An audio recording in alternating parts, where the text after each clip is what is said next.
नमस्कार। India speaks daily के news bulletin में आप सबका स्वागत है। मैं हूं संदीप देव। आज के आज की पहली खबर है रिपब्लिक भारत से। रिपब्लिक भारत और रिपब्लिक टीवी के पक्ष में न्यूज ब्रॉडकास्ट फेडरेशन उतर आई है। न्यूज ब्रॉडकास्ट फेडरेशन ने यह मांग की है कि बार्क अपना स्पष्टीकरण जारी क्यों नहीं करता। वो वार्क जिसने रिपब्लिक के साथ बातचीत में पर्सनल मेल पर ये तो लिखा कि आपका नाम कहीं भी टीआरपी स्कैम में नहीं है, इसलिए जांच का सवाल ही पैदा नहीं होता। वो बार्क जिसके रिपोर्ट में है इंडिया टुडे का नाम है, वो बार्क जिसने इंडिया टुडे पर 5 लाख का जुर्माना लगाया था। बाद में इंडिया टुडे कोर्ट से इसको हटवाने में शायद सफल रहा है। वो बार्क जिसके पक्ष में जो एजेंसी थी हंसा रिसर्च, उसके एम्प्लॉय ने साफ कहा कि उन पर धमकी दी जा रही है महाराष्ट्र पुलिस द्वारा। वो बार्क आखिर क्या इंडिया टुडे के दबाव में है? वो बार्क क्या महाराष्ट्र पुलिस के दबाव में है? वो बार्क क्या उद्धव सरकार के दबाव में है? क्योंकि बार्क ये जो ब्रॉडकास्ट ऑडियंस रिसर्च काउंसिल है, जो हर चैनल के लिए टीआरपी का रेटिंग जारी करता था हर सप्ताह, 3 महीने हम रेटिंग जारी नहीं करेंगे ये कहकर मुंह बंद कर बैठ गया है। ये बार्क सामने क्यों नहीं आता? इसलिए आज न्यूज ब्रॉडकास्टर्स फेडरेशन ने ये मांग की है कि आप रिपब्लिक के पत्रकारों के साथ जो हो रहा, उसके सीईओ के साथ जो हो रहा है और उसकी टीम के साथ जो हो रहा है, आपके टीआरपी स्कैम के नाम पे हो रहा है। सच क्या है? क्योंकि आप टीआरपी मापते हैं, आप सामने क्यों नहीं आते? और ये अर्नब गोस्वामी ने भी ये मांगा है कि आखिर बार्क जो है, जिसने ईमेल के जरिए ये कहा कि रिपब्लिक किसी भी फ्रॉड में इन्वॉल्व नहीं है, बार्क की रिपोर्ट में इंडिया टुडे का नाम है, वो बार्क आखिर क्यों सामने नहीं आ रहा और लगातार विच हंट किया जा रहा है? रिपब्लिक के पत्रकारों को, रिपब्लिक के सीईओज को, कर्मचारियों को गिरफ्तार किया जा रहा है, बेल्ट से मारा जा रहा है। चीफ एडिटर को गिरफ्तार किया था, अब सीईओ को गिरफ्तार कर लिया। तो बार्क खुलकर सामने आए। ये बार्क कहीं रजत शर्मा, अरुण पुरी, ये बड़े-बड़े मीडिया के दबाव में तो नहीं है, क्योंकि इनसे बिजनेस मिलता है बार्क को। और यह बार्क महाराष्ट्र पुलिस ने धमका तो नहीं दिया, सचिन वाजे ने कहीं कनपट्टी पे तो नहीं लगा दिया है, या फिर उद्धव ठाकरे की सरकार ने कहा महाराष्ट्र में रहना है तो डोंगरीला कहना होगा। तो ये बार्क को आकर कहना चाहिए। अगर बार्क इसको नहीं कहता है तो ये माना जाएगा कि बार्क इस कॉन्स्पिरेसी का एक पार्ट है और वो इस कॉन्स्पिरेसी में कहीं ना कहीं मीडिया इंडस्ट्री, मुंबई पुलिस और उद्धव सरकार के साथ मिलकर रिपब्लिक को खत्म करने पे लगी हुई है। क्योंकि रिपब्लिक ने जब ईमेल दिखाया था बार्क का, तो बार्क ये कह रही थी, इसको गलत ढंग से पेश किया गया। और हंसा रिसर्च ने भी कहा रिपब्लिक के रिपोर्ट पर कि आपने क्यों दिखाया, लेकिन कोर्ट ने कहा कि जब अर्नब गोस्वामी या रिपब्लिक पर आप आरोप लगा रहे हैं तो उनको ये रिपोर्ट अपने पक्ष में दिखाने का अधिकार है। उसके बाद से ये बार्क खामोश है, तो बार्क को बोलना चाहिए। मीडिया के लिए यही उचित होगा कि बार्क खुलकर बोले, बताए कि सच क्या है, कौन टीआरपी स्कैम करा रहा था, किसके दबाव में वो जबरदस्ती एक चैनल का नाम ले रहे हैं, और क्या सच है ये बताए। इस बीच एनएचआरसी ने यानी मानवाधिकार आयोग ने महाराष्ट्र के डीजीपी को नोटिस जारी किया है, क्योंकि रिपब्लिक के एबीपी को जो वाइस प्रेसिडेंट थे घनश्याम, उसको बेल्ट से मारा गया था महाराष्ट्र पुलिस द्वारा। इसीलिए ये जो है आपको रिपब्लिक के जो मारा था उनके कर्मचारी को, घनश्याम को, इसके लिए महाराष्ट्र के डीजीपी को नोटिस जारी किया गया है कि क्या पुलिस अब यही रवैया अपनाएगी पत्रकारों के साथ। अब देखते हैं, मानवाधिकार आयोग को कार्रवाई करने का अधिकार तो है नहीं, लेकिन आगे देखते हैं कि इसमें आगे किस तरह से वो आगे बढ़ते हैं, अपनी रिपोर्ट सरकार को देते हैं। या नहीं देते हैं या कोर्ट का रास्ता अख्तियार करते हैं, उनकी रिपोर्ट पर चाहे तो रिपब्लिक भी कोर्ट जा सकता है। लेकिन ये तय है कि महाराष्ट्र की पुलिस और महाराष्ट्र की सरकार क्रूरतापूर्ण बर्ताव पत्रकारिता के साथ एक मीडिया हाउस के साथ कर रही है, क्योंकि वो पालघर के संतों की आवाज की हत्या के मामले को उठाता है, क्योंकि वो सुशांत के रहस्यमयी मौत पे सवाल उठाता है, और क्योंकि वो कांग्रेस द्वारा रचित साजिश जो थी हाथरस में, उस पर वो एक्सपोज करता है, जिसके कारण उसे इस तरह की प्रताड़ना का शिकार बनाया जाता है। आज की दूसरी खबर है कि केरल का जो पत्रकार था सिद्दीकी कप्पन, जिसने हाथरस में जो पीएफआई मेंबरों के साथ पकड़ा गया था और जिसको एनडीटीवी से लेकर वायर तक सारे जो लेफ्ट बिरादरी है वो पत्रकार बनाकर पेश करते हैं। ये लेफ्ट बिरादरी के लिए अर्नब पत्रकार नहीं होता, कप्पन सिद्दीकी पत्रकार होता है, जो पीएफआई का एक विंग का मेंबर है, उसको बचाने के लिए ये कूदती है। तो उसमें आपको बताऊं कि याचिका जो है सुप्रीम कोर्ट में सुनवाई टल गई है। जनवरी के तीसरे हफ्ते में सुनवाई अब होगी। अर्नब गोस्वामी को जब जमानत मिली थी सुप्रीम कोर्ट से, तो ये जो पूरे लेफ्ट लाल लंपट हैं पंचमक्कार, ये कूदे थे कि कप्पन सिद्दीकी को अधिकार नहीं, अर्नब को अधिकार। तो कप्पन सिद्दीकी को लेकर उत्तर प्रदेश की पुलिस ने, उत्तर प्रदेश की सरकार ने सुप्रीम कोर्ट में कुछ सच सामने रखे थे, जिसका जवाब कप्पन सिद्दीकी का वकील कपिल सिब्बल नहीं दे पाया था। कप्पन सिद्दीकी की पत्नी का तर्क था कि चूंकि कप्पन सिद्दीकी के पास पैसे नहीं थे, इसलिए ये जो 2-3 लोगों के साथ पकड़ा गया, उनके साथ टैक्सी करके चला गया पैसे बचाने के लिए।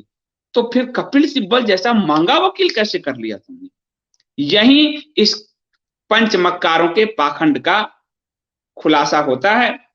और कोर्ट ने कहा कि जनवरी के तीसरे हफ्ते तक इस पूरे मुद्दे को टाल दिया गया है।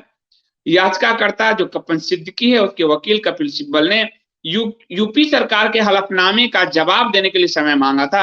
ये समय भी कपिल सिब्बल ने मांगा था, इसलिए लेफ्ट लाल लंपट अगर कहेंगे कि इनको जवाब नहीं दे रहा, सुप्रीम कोर्ट पे हमला करेंगे, तो सब कहिएगा कि समय याचिकाकर्ता के वकील कपिल सिब्बल ने मांगा था। तुम्हारे पास जवाब नहीं है, यूपी सरकार ने जो सबूत पेश किए तुमको उसके काटने के लिए तुम्हारे पास सबूत नहीं है, तो तुम जब जवाब जिरह नहीं करोगे, जवाब नहीं दोगे, समय खुद मांगोगे, तो कोर्ट क्या करेगी? तुम्हारे लिए तख्ती लगा बैठे रहेगी। पिछली सुनवाई के दौरान सुप्रीम कोर्ट ने कपिल सिब्बल से पूछा था कि वो इस मामले में हाई कोर्ट क्यों नहीं जाती। कपिल सिब्बल से पूछा गया था कि आप हाई कोर्ट जाइए, क्यों नहीं जा रहे हो?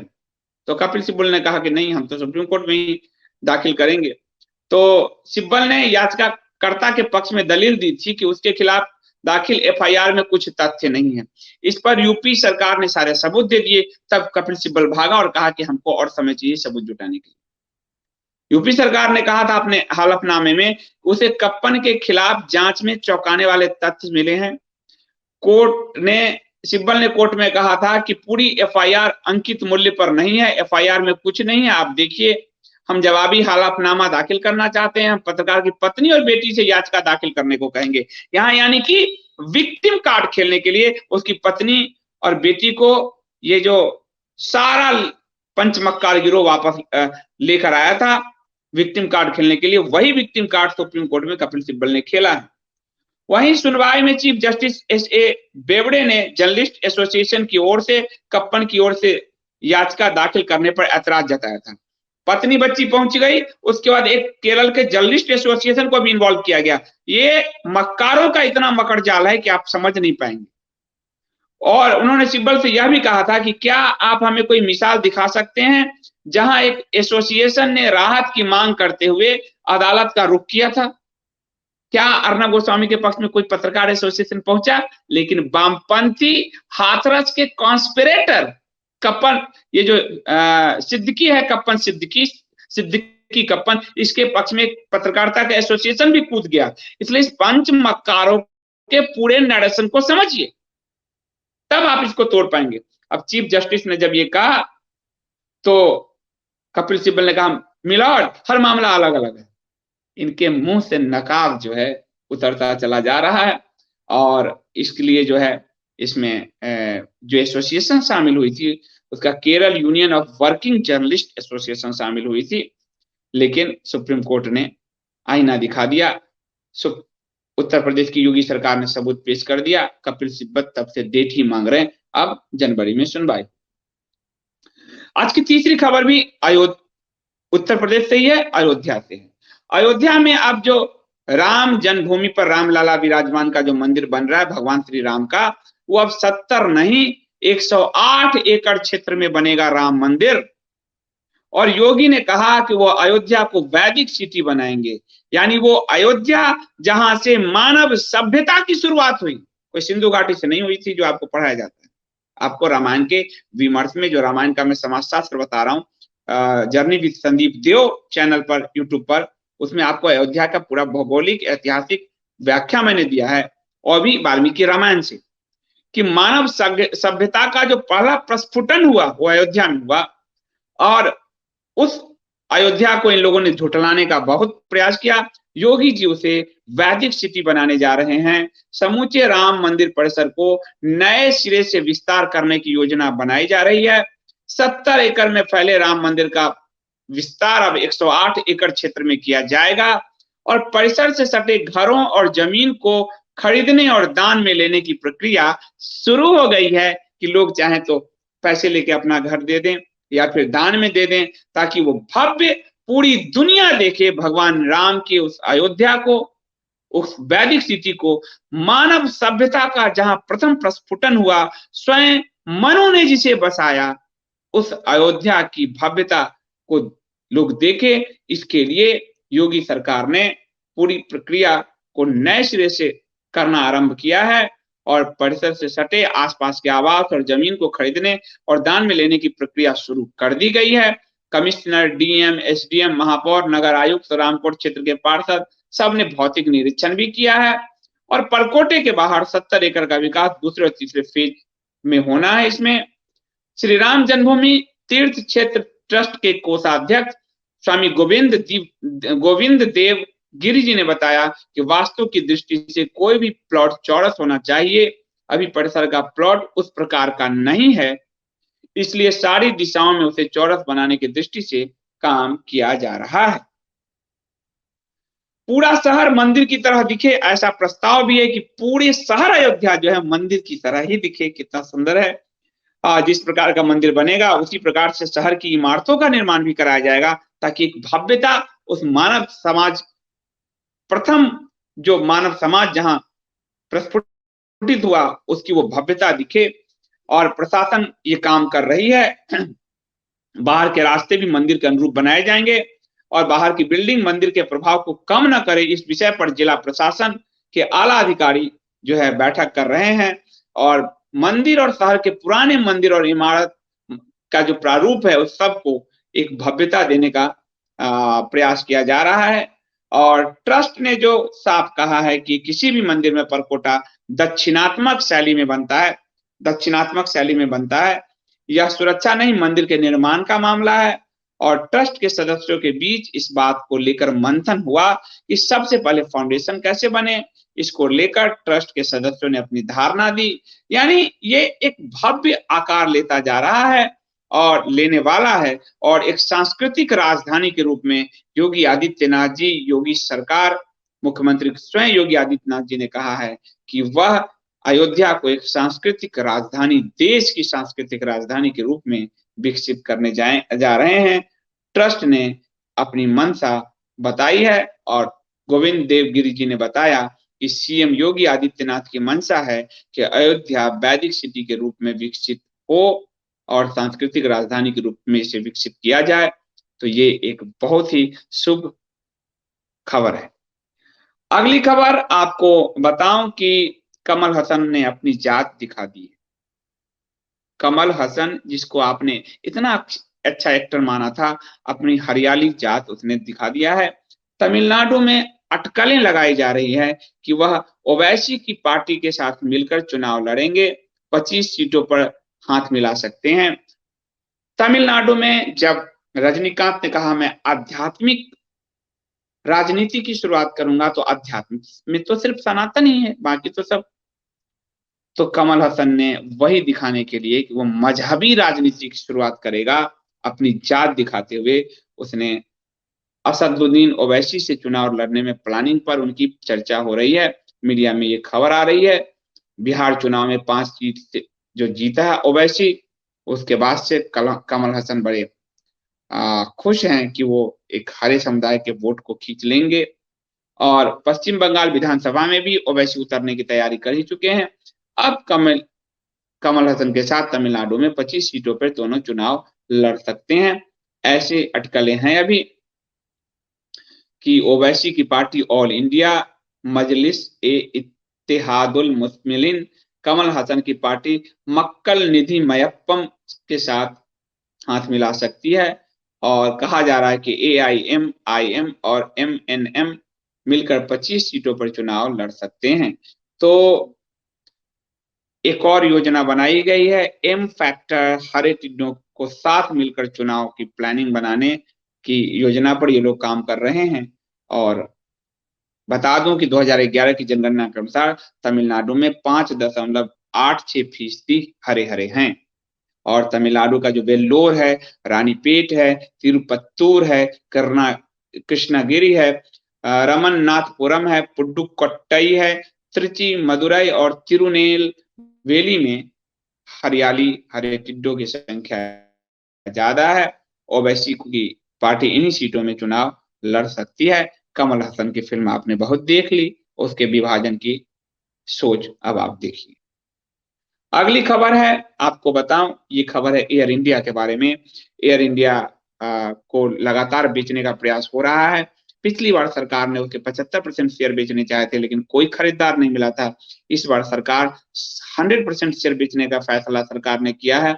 अभी तक भी खरीदारों पर अटकलें ही चल रही है, परंतु सुनने में आ रहा है कि अमेरिकी फंड एजेंसी इंट्रप्स इंक ने कहा है कि चौंकाने वाली बोली हम लगाएंगे। और ये आपको देखते हैं कि बिड में ये सारी सूचना कल आएगी खुल के। लेकिन ये जो फिजिकली बिड है वो 29 दिसंबर को जमा होगा और आज शाम तक कंपनियों को बिड करना था। तो एयर इंडिया जो है उसमें जो अमेरिकी फंड एजेंसी है इंटरप्स इंक, वो एयर इंडिया के लिए बोली लगाने जा रही है। अनुमान है, पिछली बार कोई खरीदार नहीं मिला था। उसके चेयरमैन है लक्ष्मी प्रसाद, उन्होंने आधिकारिक रूप से इस बात की पुष्टि की है और उन्होंने कहा इंटरप्स इंक न केवल एयर इंडिया के लिए बोली लगाएगी, बल्कि ये बोली चौंकाने वाली होगी। अच्छा है कि एयर इंडिया, भारत सरकार ने साफ कह ही दिया है कि एयर इंडिया नहीं खींच सकती। एयर इंडिया बहुत ज्यादा कर्जे में डूबा है। और आपको ध्यान हो कि एयर इंडिया पर मार्च 2019 तक 58,255 करोड़ रुपए का कर्ज था, जिसमें से 29,464 करोड़ रुपए सर जो है एयर इंडिया जो स्पेशल पर्पल व्हीकल में ट्रांसफर कर दिया गया है। तो ये जो 58,000 करोड़ का जो कर्ज है, ये कर्ज एयर इंडिया को बर्बाद करने के लिए मनमोहन सरकार ने डाला था। और ये कर्ज चिदम्बरम जब वित्त मंत्री थे और जब उड्डयन मंत्री था प्रफुल्ल पटेल, एनसीपी का, शरद पवार का साथी एनसीपी का, तो इन लोगों ने जेटको और माल्या के किंगफिशर को फायदा पहुंचाने के लिए पहले एयर इंडिया के दुधारू रूट जितने रूट थे उन सब से उसको हटाया, टाइम पीछे किया। यानी 8 बजे किंगफिशर को उड़ाने तो 10 बजे एयर इंडिया की, या 8:30 बजे 9 बजे तो पैसेंजर मिलना बंद हो गए। रूट जो पैसे वाले रूट थे सब वो जेट और किंगफिशर को दिया और अंत में बेवजह का बड़ी संख्या में विमान खरीदने का निर्णय लिया, जिसके कारण एयर इंडिया दबती चली गई, उसके खजाने खाली होते चले गए और एयर इंडिया बर्बाद हो गई। और आज उसके बेचने की नौबत है। जब ये बिकेगी तो फिर से आपको लोग भड़काएंगे कि निजीकरण निजीकरण। पूछिएगा उनसे, राहुल गांधी से, कि तुम्हारे मनमोहन सरकार में तुमने वाजपेयी सरकार ने तुमको एयर इंडिया एक अच्छी कंडीशन में दी थी, तुम लोगों ने इसे कैसे बर्बाद किया। चिदम्बरम और प्रफुल्ल जो है पटेल मिलकर उन्होंने कैसे बर्बाद किया। आपको बताऊं कि टाटा सन्स भी इसमें एयर एशिया एयरलाइन के जरिए इसमें बोली लगा सकती है और एयर एशिया एयरलाइंस में टाटा की हिस्सेदारी 51% है। आपको ध्यान हो कि एयर इंडिया टाटा ही की ही कभी एयरलाइंस होती थी, बाद में सरकार ने इसका अधिग्रहण कर लिया था। तो अब देखते हैं कि 2018 में सरकार 76% शेयर बेचना चाहती थी, कोई तैयार नहीं हुआ। अब 100% शेयर इस साल 2 साल बाद कोशिश कर रही है। यदि सफलता मिलती है तो एयर इंडिया का निजीकरण हो जाएगा। आज की आखिरी खबर है, आप जानते हैं कि डर का धंधा कितना बड़ा होता है और इस डर के धंधे में बड़े-बड़े फार्मा कंपनी इन्वॉल्व हैं। ऐसे ही एक डराने वाली बयान जो है बिल गेट्स ने दिया है। बिल गेट्स और मिलिंडा गेट्स क्या करते हैं, आपको मालूम नहीं हो तो आप indiaspeaksdaily.com पे पढ़ें। माइक्रोसॉफ्ट के संस्थापक बिल गेट्स ने रविवार को कहा कि कोविड वायरस के महामारी में अगले 4 से 6 महीने बुरे हो सकते हैं। आप इस बात को इससे कोरिलेट करके देखिएगा कि गेट्स की संस्था कोविड-19 का टीका विकसित करने के प्रयासों में हिस्सा ले रही है। तो जितना वो डर पैदा करेंगे कि 4 से 6 महीने आप घर में घुसे रहें, 4 से 6 महीने आप इतने डर के रहें ताकि उनके टीके का व्यवसाय चल सके। Bill and Melinda Gates foundation के सह-अध्यक्ष गेट्स ने सीएनएन से कहा कि महामारी के दौरान अगले 4 से 6 महीने बहुत बुरे हो सकते हैं। IHMI institute for health matrix and evolution का अनुमान बताता है कि 2 लाख से ज्यादा लोगों की मौत होगी। इन्होंने मौत के आंकड़े भी अपने इन लोगों ने प्राइवेट ऑर्गेनाइजेशन बना रखे हैं। डब्ल्यूएचओ में पूरा कब्जा बिल गेट्स फाउंडेशन का है। अमेरिका से ज्यादा फंडिंग डब्ल्यूएचओ को बिल गेट्स फाउंडेशन देती है। तो आपको मालूम है कि ये बड़े जो धंधे हैं इसको आप रोक सकते हैं और मास्क लगाकर 2 गज की दूरी बरत कर सैनिटाइजर के जरिए एहतियात बरतें ही, भागे मत, एहतियात बरतें, लेकिन डरे नहीं, क्योंकि डर का धंधा फार्मा के इंडस्ट्री को बहुत सूट करता है। तो आज के लिए इतनी ही खबर है और मैं चाहूँगा कि आप सब कम से कम रिपब्लिक वाली खबर पर नज़र बनाए रखें, ताकि रिपब्लिक के सपोर्ट में जनता खड़ी हो। अगर जनता नहीं खड़ी होगी, तो बहुत मुश्किल होगी रिपब्लिक को, क्योंकि कोई भी पॉलिटिकल पार्टी नहीं चाहती कि कोई पत्रकार तीखा सवाल करे और अर्नब गोस्वामी तीखे सवाल के लिए तो पहले से ही मशहूर है। धन्यवाद।